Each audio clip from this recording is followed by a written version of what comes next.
Republicans prepare to unveil long-awaited $1 trillion coronavirus relief package. Treasury Secretary Steve Mnuchin says the GOP is angling to reduce enhanced unemployment insurance to $200 a week with time running out to pass another coronavirus stimulus package. Treasury Secretary Steve Mnuchin said on Sunday that Republicans are now prepared to unveil their long-awaited coronavirus relief plan and that it would include another round of $1,200 stimulus checks as well as a smaller version of the enhanced unemployment insurance that has been credited with helping to keep the U.S. economy afloat. Democrats put forward their stimulus plan earlier in the year, with the Democratic-controlled House of Representatives passing the $3 trillion HEROES Act in May, but Republicans have struggled to answer it with legislation of their own, failing to share their plan as promised last week. Passing the bill, which will involve striking a deal with Democrats, is a deeply urgent matter for Congress. Unemployment benefits are set to expire after July 31st, a federal eviction moratorium imposed by the previous stimulus bill, the CARES Act, last week, and the Senate breaks for August recess on August 7th. Mnuchin also said the GOP will be including liability protections for businesses, which Senate Majority Leader Mitch McConnell has advocated for, meant to protect businesses from coronavirus-related lawsuits that could come from customers and employees. One executive branch priority that is no longer on the table is a payroll tax cut, President Donald Trump's preferred method for stimulating the economy. It was very clear that the Democrats were not going to give us a payroll tax cut, Mnuchin said. So that's something the president will come back and look at later in the year. But as Wallace pointed out in a follow-up question, the payroll tax cut was not favored by all Republicans. It was opposed by some prominent figures in the party, such as Republican Senators John Thune, John Cornyn, and Chuck Grassley. National Economic Council Director Larry Kudlow also discussed details of the forthcoming coronavirus relief package on CNN's State of the Union Sunday, telling host Jake Tapper that the GOP will lengthen the eviction moratorium that has now expired. That policy, favored by Democrats as well, protects all tenants living in buildings that have mortgages guaranteed by the U.S. government from being forced out of their homes if they are unable to make payments. Congress is under a tight timeline for passing the bill, in part because Republicans slowed down the legislative process after passing the CARES Act in March, both out of reluctance to spend money on relief and because they relied on highly optimistic predictions of improvement in the state of the pandemic and the economy.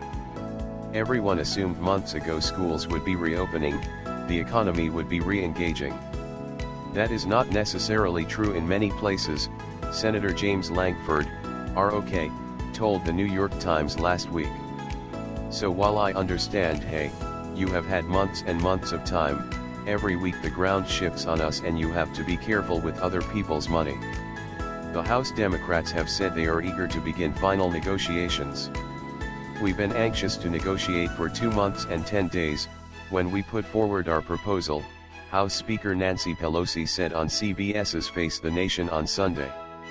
They're in disarray and that delay is causing suffering for America's families. There's still a distance to go after Senate Republicans introduce their legislation this week. They'll have to go head-to-head with House Democrats in negotiating a compromise bill.